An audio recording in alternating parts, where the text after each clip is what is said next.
بسم اللہ الرحمن الرحیم۔ اپنی زندگی کا محاسبہ کیجیے۔ موجودہ دور میں عام انسان کی زندگی کا اگر تجزیہ کیا جائے تو اس کی اصل اور حقیقی زندگی صرف 3 سال کے لگ بھگ بنتی ہے۔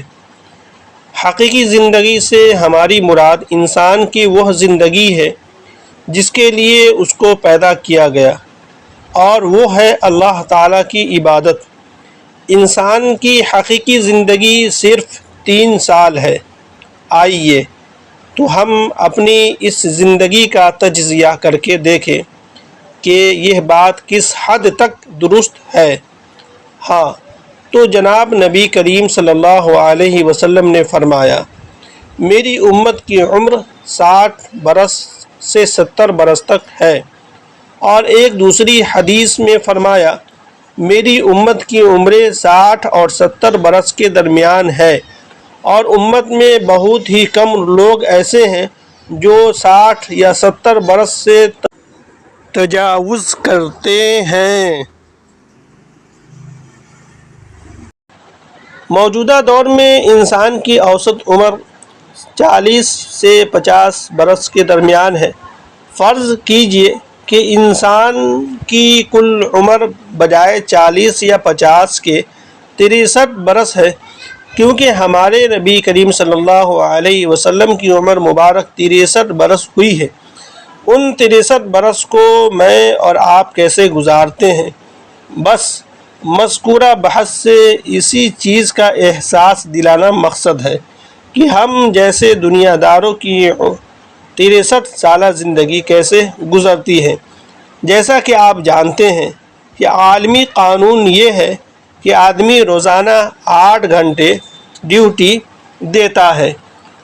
اور ایک دن اور رات میں کل 24 گھنٹے ہوتے ہیں۔ اس حساب سے آدمی ایک دن میں اگر 8 گھنٹے روزانہ ڈیوٹی دے تو 63 سال میں 21 سال کا عرصہ وہ سروس میں گزار دیتا ہے۔ اسی طرح ڈاکٹری اصول کے مطابق صحت کو بحال رکھنے کے لیے 8 گھنٹے سونا ضروری ہے۔ بس اگر انسان 8 گھنٹے روزانہ سوئے تو 63 سال میں 21 سال آدمی سو کر گزار دیتا ہے۔ اس طرح میں اور آپ 63 برس میں سے 42 سال صرف اس نفس پروری کے لیے سروس اور نیند میں گزار دیتے ہیں۔ ہماری اس 63 سالہ زندگی میں سے 42 سال جو کام اور نیند میں گزر گئے، اس کے بعد میرے اور آپ کے پاس زندگی کے 21 سال باقی رہ گئے۔ اور یہ بات بھی سب کو معلوم ہے کہ زندگی کے 12 یا 13 سال یعنی بالغ ہونے تک بچہ شریعت کا مکلف نہیں ہوتا، یعنی نماز، روزہ،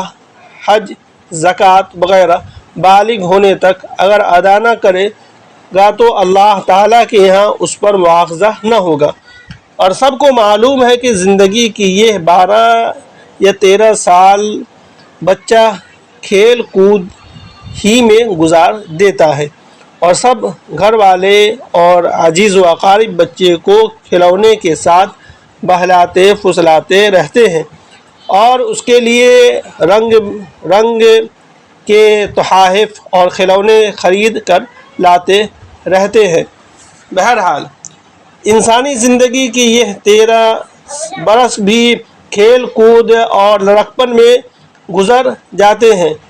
42 میں 13 سال بچپن کے جمع کیے تو کل 55 سال ہوئے۔ بس انسان کی 63 سالہ زندگی میں سے یہ وہ 55 سال ہے جو اس نے صرف کھیل کود، سروس اور نیند ہی میں گزار دیے، اور 55 سال کی اس زندگی میں انسان نے اپنے پالنہار اور رب کی کچھ بھی عبادت نہیں کی، حالانکہ اس کو عبادت ہی کے لیے پیدا کیا گیا تھا، بلکہ زندگی کے یہ 55 برس انسان نے صرف اپنی ہی تن پروری میں گزار دی، اور جس مقصد عبادت کے لیے اس کو اور جنات کو پیدا کیا گیا تھا، سب سے زیادہ اسی مقصد میں کوتاہی کا مرتکب ہوا، الا ماشاء اللہ۔ 55 برس عبادت کے بغیر گزارنے کے بعد میری اور آپ کی زندگی 8 سال باقی رہ جاتے ہیں۔ اب ذرا غور فرمائیے اور سوچئے کہ کیا باقی ماندہ زندگی کے یہ 8 سال ہم نمازیں پڑھنے یا دیگر عبادات میں گزارتے ہیں؟ نہیں جناب، ایسا بالکل نہیں ہے، بلکہ ہم میں سے اکثر تو بے نمازی ہی جیتے اور بے نماز ہی مرتے ہیں، الا ماشاء اللہ۔ تو سنیے، باقی ماندہ اس 8 سالہ زندگی کو ہم کھانے پینے، ادھر ادھر آنے جانے، بیوی بچوں کے ساتھ کھیلنے، عزیز رشتہ داروں اور دوستوں سے ملنے ملانے، یا نمازی لوگ اس کے علاوہ کچھ وقت نماز وغیرہ پڑھنے میں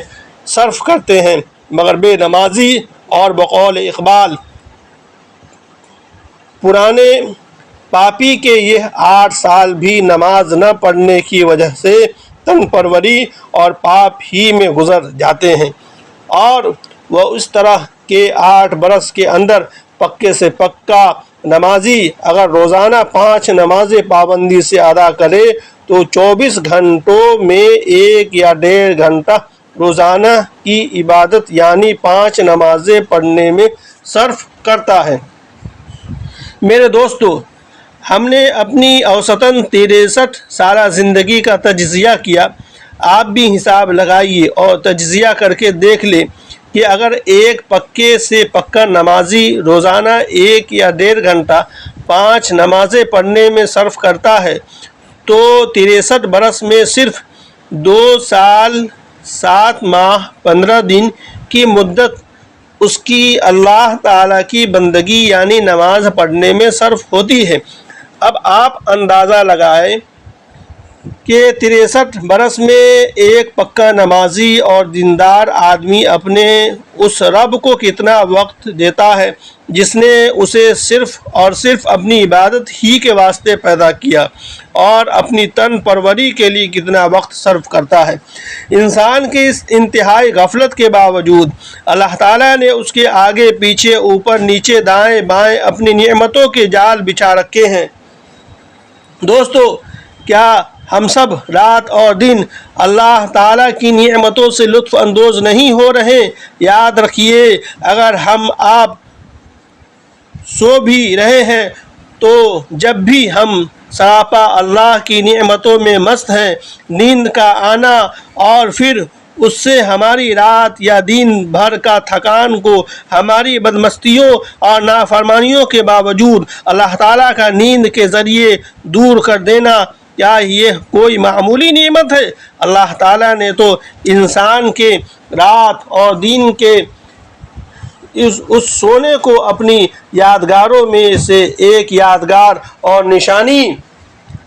بیان کیا ہے۔ اسی کے بارے میں اللہ تعالیٰ نے ارشاد فرمایا ہے،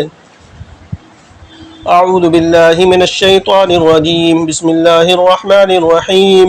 وَمِنْ آيَاتِهِ مَنَامُكُمْ بِاللَّيْلِ وَالنَّهَارِ وَابْتِغَاؤُكُمْ مِنْ فَضْلِهِ إِنَّ فِي ذَلِكَ لَآيَاتٍ لِقَوْمٍ يَسْمَعُونَ۔ اور اس کی نشانیوں یادگاروں میں سے ہے تمہارا سونا رات اور دن میں، اور تلاش کرنا اس کے فضل روزی کو، اس میں بہت پتے ہیں ان کو جو بات کو سنتے اور اس کو محفوظ رکھتے ہیں۔ یہ وہی نیند ہے جو آج اللہ تعالی ہمیں اپنی نافرمانیوں کے باوجود مفت میں دے رہا ہے، بلکہ رات کے وقت اپنی حکمت عملی سے اللہ تعالی نے تمام مخلوق، جانور، حیوان، چرند پرند، ہر ایک پر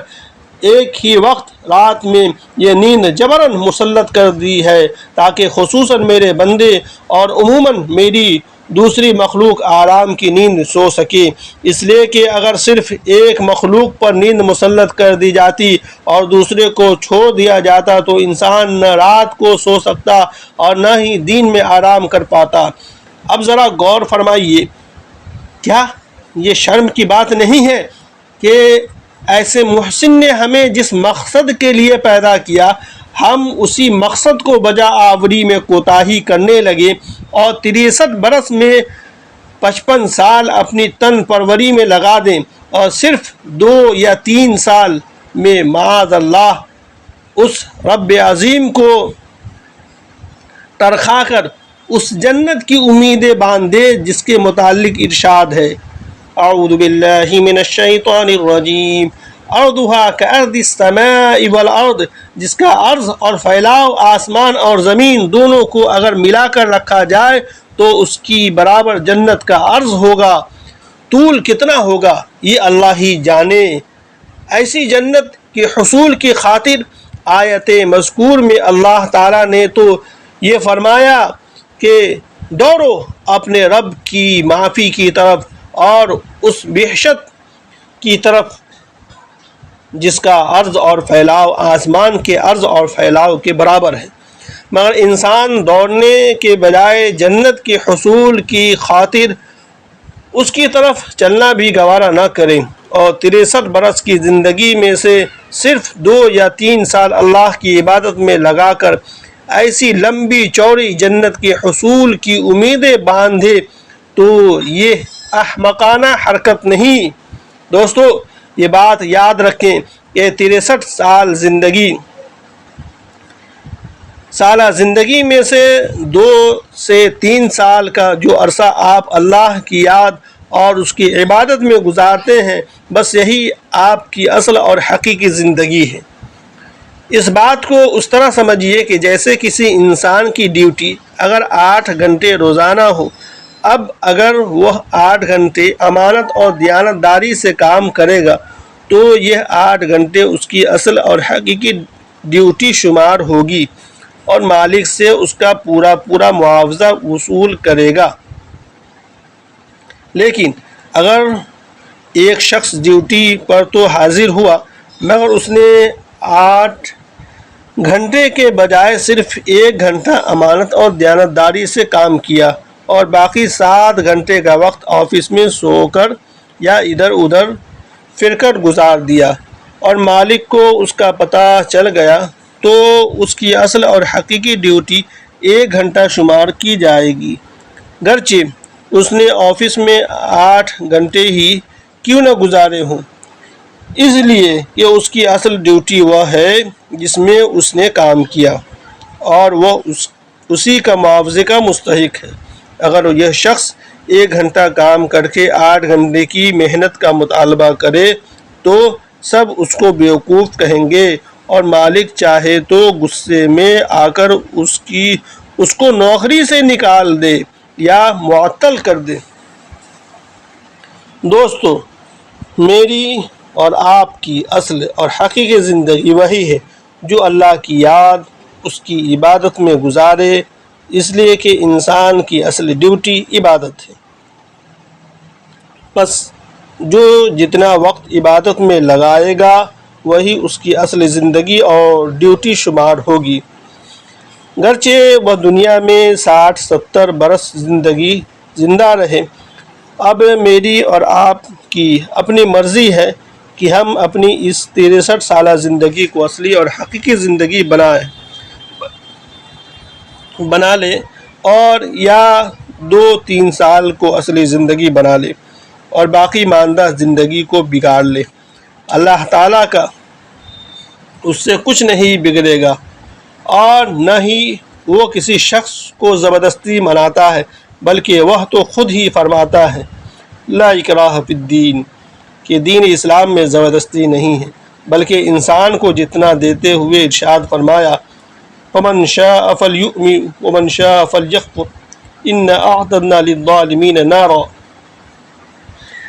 بس جو کوئی چاہے بات کو مانے اور جو کوئی چاہے نہ مانے، ہم نے تو ظالموں کے واسطے آگ تیار کر رکھی ہے۔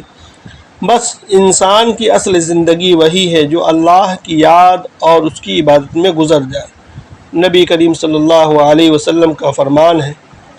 کہ دنیا ملعون ہے اور جو چیز اس دنیا کے اندر ہے وہ بھی ملعون ہے، مگر عالم اور اللہ کی یاد اور وہ چیز جس کے ساتھ اللہ کی یاد لگی ہوئی ہو وہ ملعون نہیں ہے۔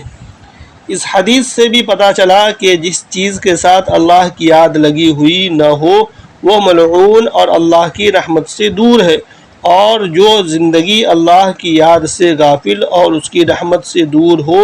بھلا وہ بھی کوئی زندگی ہے؟ بس آج ہم میں سے اکثر کا یہی حال ہے، الا ماشاء اللہ۔ ان تمام غفلتوں کے باوجود انسان پر اللہ کے لطف اور کرم کی حد ہو گئی کہ دنیاوی امور میں انسان کا انہماک اور آخرت سے اس کی غفلت کی طرف دیکھتے ہوئے اللہ تعالیٰ نے اس کے معمولی اعمال کا اجر و ثواب اتنا بڑھا دیا کہ انسان اس کا تصور بھی نہیں کر سکتا۔ ایک ایک کلمہ اور ایک ایک منٹ کے عمل پر اپنی بخشش اور رحمت کے دریا بہا دیے، جیسا کہ آپ آئندہ اس کتاب میں دیکھیں گے۔ جو میرے لمحات گزرے ہیں خدا کی یاد میں، جو میرے لمحات گزرے ہیں خدا کی یاد میں، بس وہی لمحات میری جست کے حامل ہے۔ اللہ تعالی ہمیں ہر عمل میں اخلاص اور اپنے پیارے نبی حضرت محمد مصطفیٰ صلی اللہ علیہ وسلم کی اتباع کاملہ اتباع کاملہ کی توفیق نصیب فرمائے، آمین۔